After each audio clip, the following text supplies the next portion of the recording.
হরে কৃষ্ণ। পয়লা বৈশাখ থেকে আমরা সংক্রান্তি পর্যন্ত বৈশাখ মাস বলে আমরা জানব এবং শুভ নববর্ষে আপনাদের কাছে নিবেদন এবং সুস্বাগতম। তো আমরা চৈত্র মাসের সংক্রান্তির থেকে শুরু করব তুলসী বৃক্ষে জলদান। তো তুলসী বৃক্ষে আমরা জলদান করব, কেমনভাবে করব সেটা এখন আমি বলতেছি। তাই আপনারা মনে প্রাণে ধ্যানে অবশ্যই শ্রবণ করবেন এবং সেটা যদি শ্রবণ করে যদি আপনাদের ভালো লাগে তো আপনি একটা সাবস্ক্রাইব করবেন অবশ্যই। কারণ আমরা চাই এই ধর্মীয় শাস্ত্রীয় এবং এই ধর্মীয় যে বস্তুগুলো সেগুলো আপনাদের কাছে পৌঁছানোর চেষ্টা করি বা করব এবং আপনারা শ্রবণ করে আরও অন্য একজনকে বিতরণ করবেন যে এটাই আমাদের ধর্মীয় সনাতন ধর্মীয় বা হিন্দু ধর্মীয় শাস্ত্র শাসন, এটা আমাদের মেনে চলতে হবে। ধর্ম অর্থ কামমোক্ষ চতুর্বর্গ ফল লাভ করতে হবে এবং ভগবানের সান্নিধ্য লাভ করতে হবে। তাই আমরা চৈত্র মাসের সংক্রান্তির থেকে শুরু করব, বৈশাখ মাসের সংক্রান্তি পর্যন্ত আমরা শেষ করব। সেটা আমরা যখন তুলসী বৃক্ষে জল সেচন করব, কি করে করব?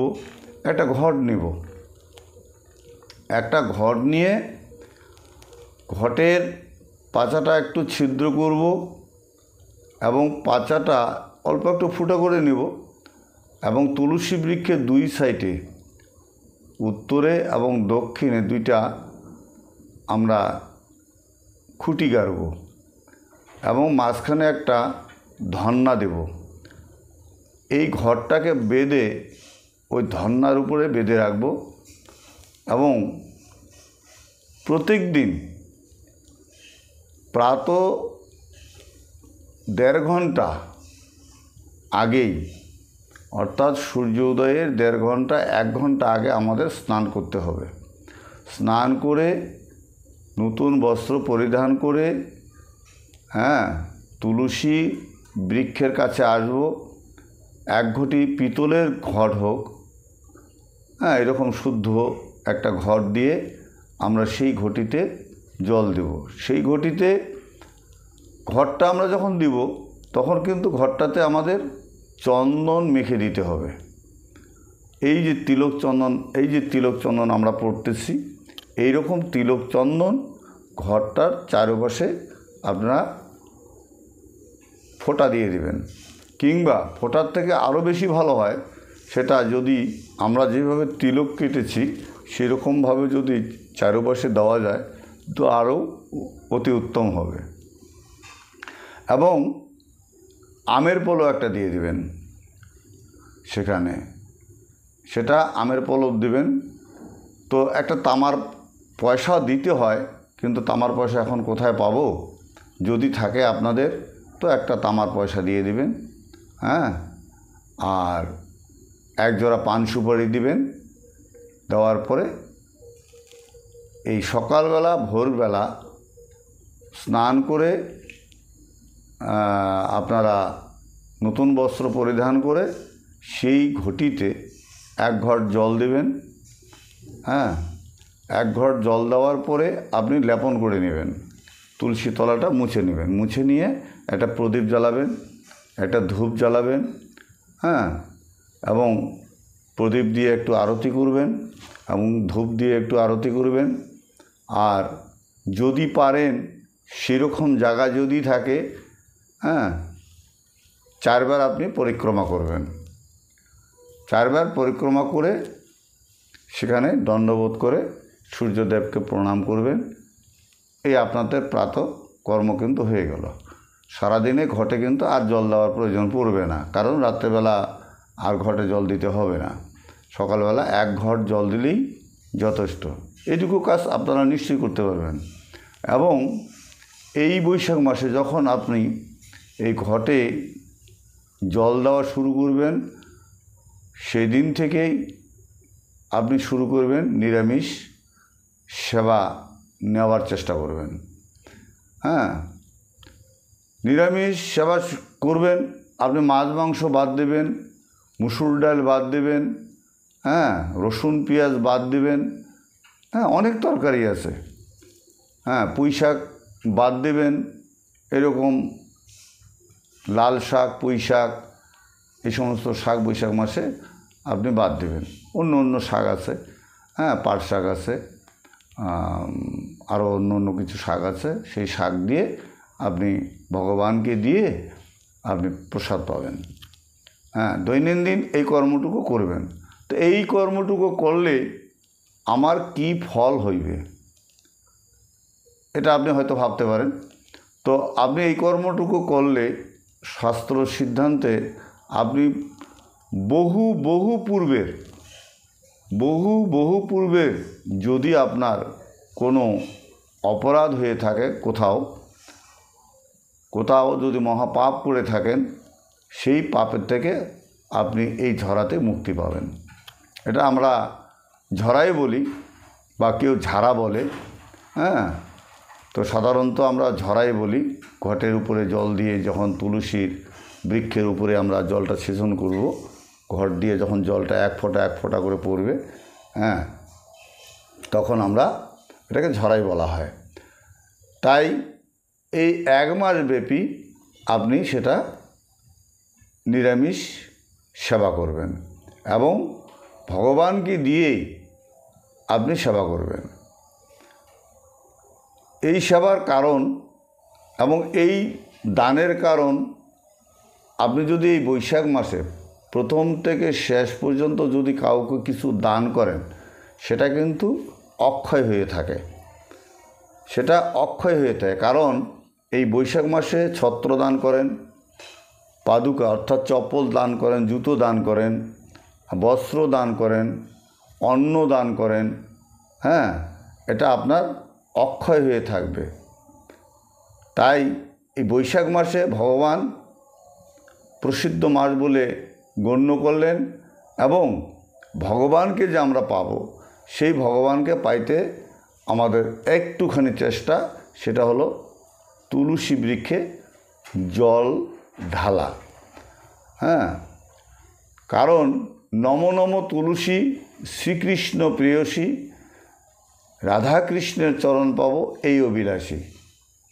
এটা তুলসী দেবীকে যদি আমরা সন্তুষ্ট করতে পারি বা তুলসী দেবীকে যদি আমরা সন্তুষ্ট রাখতে পারি, ভগবান অতি সন্তুষ্ট হয়ে, হ্যাঁ, আপনাদেরকে সকলকে, হ্যাঁ, কৃপা করবেন এবং অন্তিম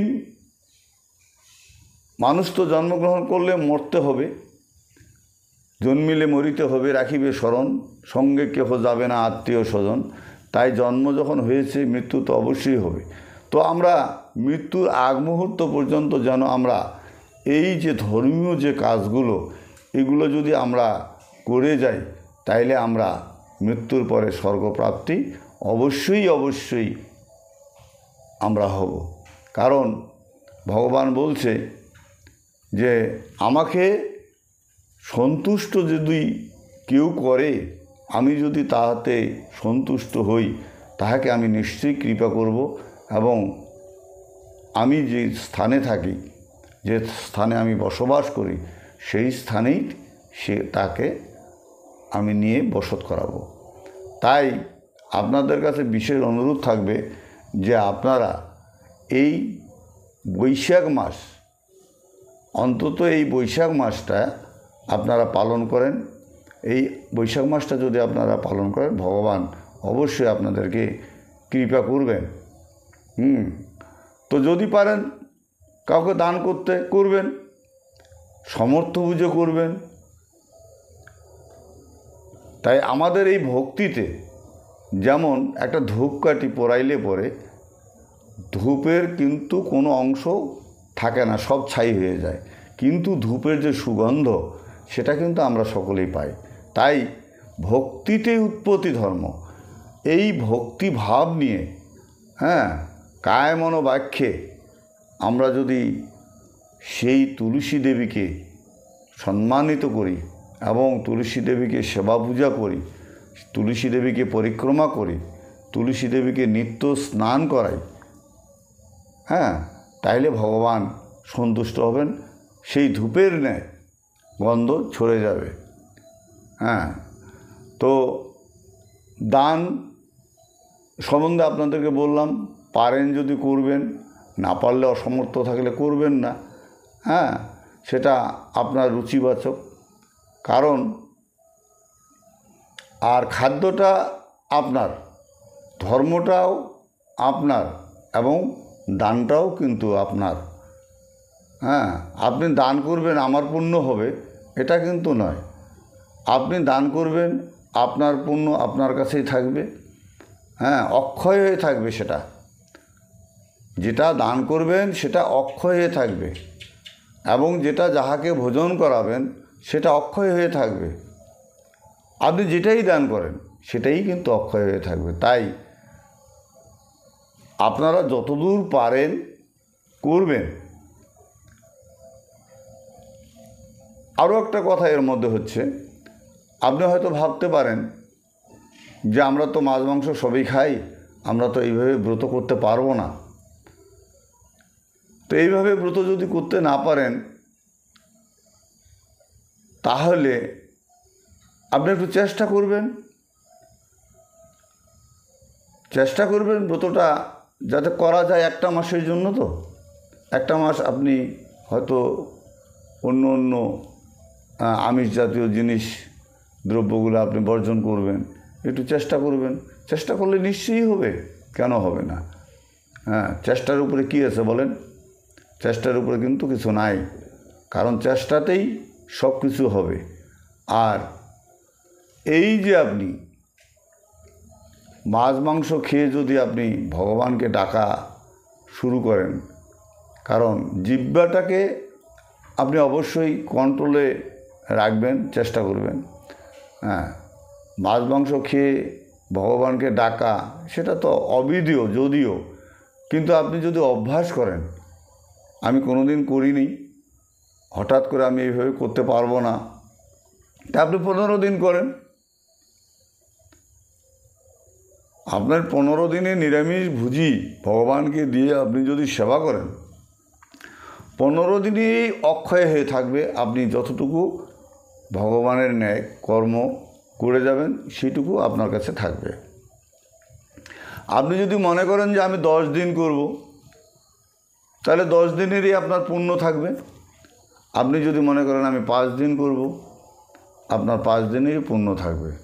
আপনার পুণ্য কেউ নেবে না এবং আপনাকে কেউ পুণ্য দেবেও না, কারণ আপনার পুণ্যটাকে আপনাকেই করতে হবে।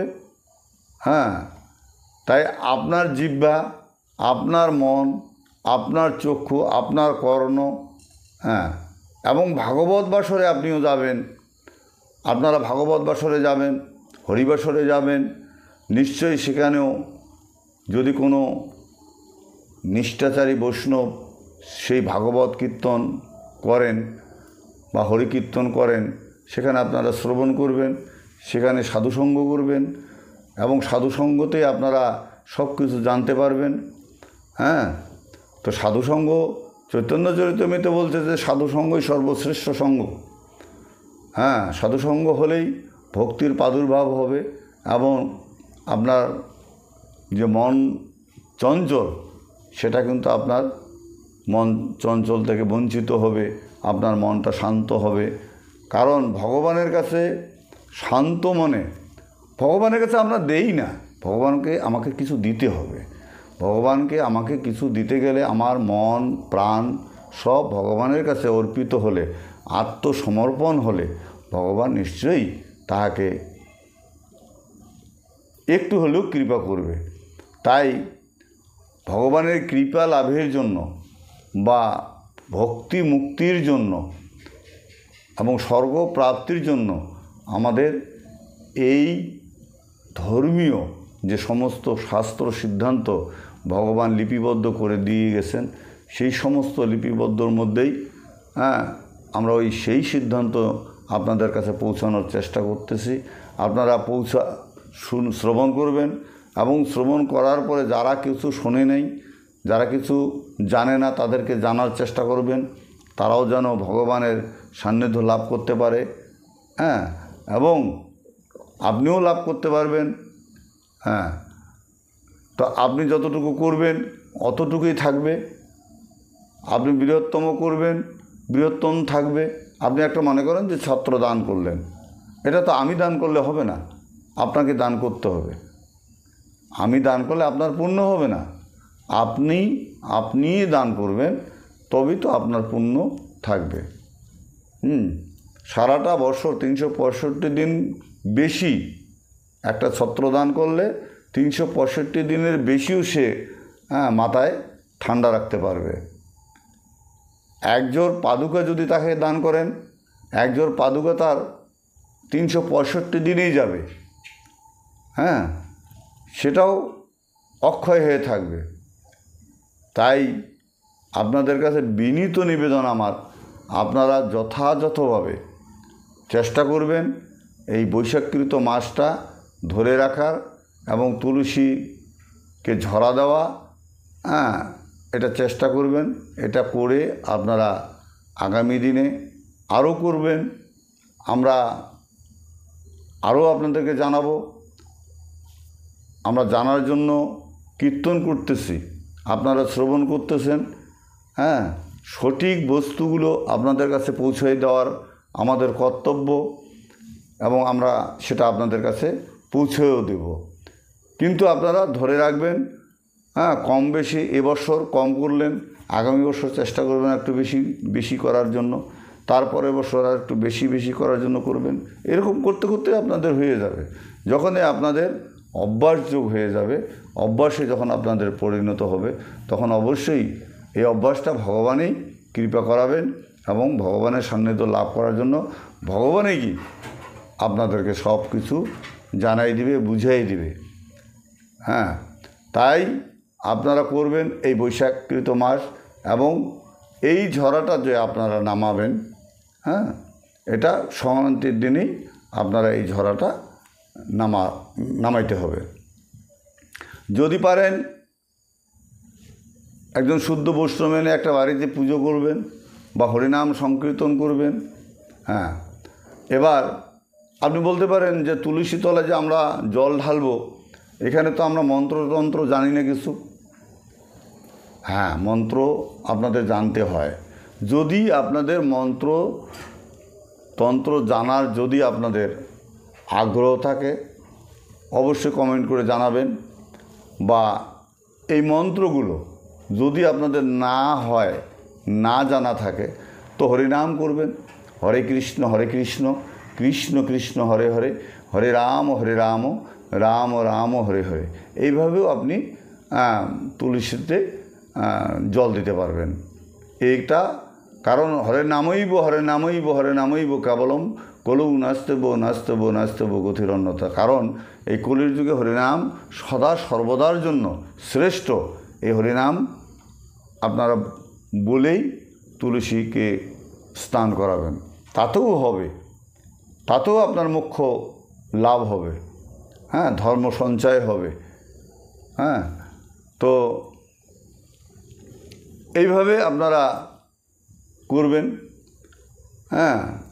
আর তুলসী তলায় প্রণাম যখন করবেন, তো বলে দেই, বৃন্দৈ তুলসী দেবী প্রিয়ৈ কেশবস্য চ কৃষ্ণ ভক্তি প্রদে দেবী সত্যবত্যেই নমো নমঃ। এইভাবে মন্ত্র করে আপনারা প্রণাম করবেন, এবং প্রণাম থেকে উঠে তুলসী তলার থেকে উঠে সূর্যদেবকে প্রণাম করবেন। ওম জবা কুসুম শঙ্কাশং কাশ্যপং মহাদতিম ধান্তারিং সর্ব পাপগ্নং প্রণতহস্মি দিবাকরম। এভাবে আপনারা উঠে প্রণামটা করবেন সূর্যদেবকে। এরকম নিয়ম, অল্প নিয়ম, তো শুধু অল্প নিয়মের মধ্যে আপনাদের একটু অসুবিধা হচ্ছে যারা নাকি আমিষভোজী তাদের জন্য একটু অসুবিধা হবে। তো একটু অভ্যাস করলে এই অসুবিধাটুকু আশা করি হবে না। কারণ এটা চেষ্টা করবেন, এবং এটা চালিয়ে যাবেন। এবার কম করে যদি চালান, আগামী বছরে অবশ্যই বেশি করে করবেন। আর যদি আপনাদের জানার অসুবিধা আছে তো কমেন্ট করে জানাবেন, আমরা অবশ্যই আপনাদের কাছে পৌঁছে দেব। মন্ত্র থেকে শুরু করে নিয়মাবলী, এগুলো আমরা আপনাদের কাছে পৌঁছে দেব।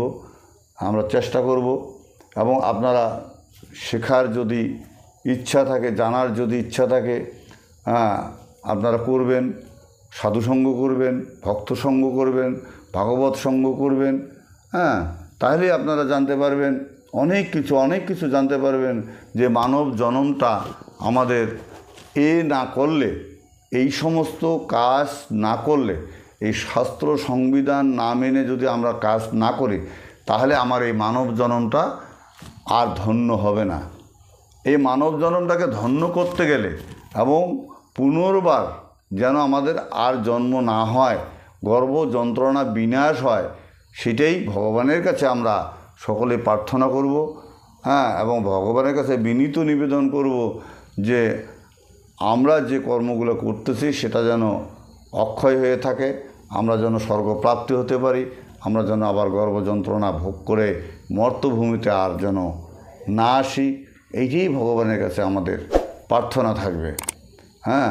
কারণ এই মানব জন্ম দুর্লভ, এই দুর্লভ জন্মটাকে যদি আমরা ধন্য করতে না পারি, শাস্ত্র সিদ্ধান্তে, প্রশাসন, আজকে চুরি হচ্ছে প্রশাসন ধরতেছে, আজকে ডাকাতি হচ্ছে প্রশাসন ধরতেছে। তাহলে প্রশাসন যদি আমরা চুরি ডাকাতি করি, তাহলে যদি প্রশাসনের কাছে যদি আমরা নত স্বীকার করি, তাহলে ভগবানের কাছে আমাদের নত স্বীকার করলে মনে হয় আমরা অন্য কোনো যন্ত্রণা ভোগ করতে পারি না, হবে না, যন্ত্রণা আমাদের হবে না। কারণ ভগবান বলছে যে আমাকে যে ভজে, আমাকে যে পূজে, আমার অর্চনা বন্দনা, আমার নাম গুণগান যে করে, তা কোনোদিন আমি তাদের বিপদ থেকে মুক্তি করি, তাদেরকে কোনোদিন বিপদে যাইতে দেই না। তাই ভগবান আমাদের কাছে সব সময় থাকবে। কারণ ভগবানের জীব, ভগবানেই যদি সেটাকে লক্ষ্য না করে, তাহলে আমরা বাঁচব কী করে? আমরা তো বাঁচতে পারবো না। আর রাখে হরি মা রেখে, যদি ভগবান যেদিন আমাদেরকে এই পরমাত্মা নিয়ে চলবে, সেদিন তো আমরা এই খাঁচাটা পড়ে থাকবে। এই খাঁচাটার কিছু দাম আছে। যতক্ষণ পর্যন্ত আমাদের এই পরমাত্মাটা আছে দেহের ভিতরে, ততক্ষণ পর্যন্ত আমাদের দাম। তারপরে এই পরমাত্মা এই ঘটের থেকে যখন বের হয়ে যাবে, তখন কিন্তু আমাদের আর কারো দাম থাকবে না। তাই আপনাদের কাছে অনুরোধ করব, এই ঘরটার যেন দাম ঠিক সঠিকভাবে, এই পরমাত্মাটার দাম যেন ঠিক সঠিকভাবে আমরা নিয়ে যেতে পারি, এবং সেই গন্তব্যস্থানে যেন আমরা পৌঁছতে পারি, সেটাই ভগবানের কাছে আমরা সব সময়ের জন্য প্রার্থনা করব। হে কৃষ্ণ করুণা সিন্ধু দীনবন্ধু জগৎপথে গোপেশ গোপিকা কান্ত রাধাকান্ত নমস্তুতে। এটাই বলে আমরা ভগবানের কাছে শরণাপন্ন হয়ে ভগবানের কাছে নিবেদন করব যেন আর এই মর্তভূমে গর্ভ যন্ত্রণা না হয়। এটাই আমাদের সিদ্ধান্ত থাকবে। তো যাই হোক, আপনারা অনেকটা বুঝে গেছেন বা একটা জেনে গেছেন। তা যদি ভালো লাগে একটা সাবস্ক্রাইব করবেন, অবশ্যই আপনাদের কাছে আমার নিবেদন থাকলো। তো আমি আপনাদের কাছে এই বৈশাখকৃত মাস সম্বন্ধে জানালাম, এবং বৈশাখ মাসে 2টা একাদশী আছে। এই একাদশী দুটো কিন্তু অবশ্যই পালন করবেন। কৃষ্ণপক্ষ এবং শুক্লপক্ষ 2টা একাদশী, এই 2টা একাদশী অবশ্যই আপনারা পালন করবেন।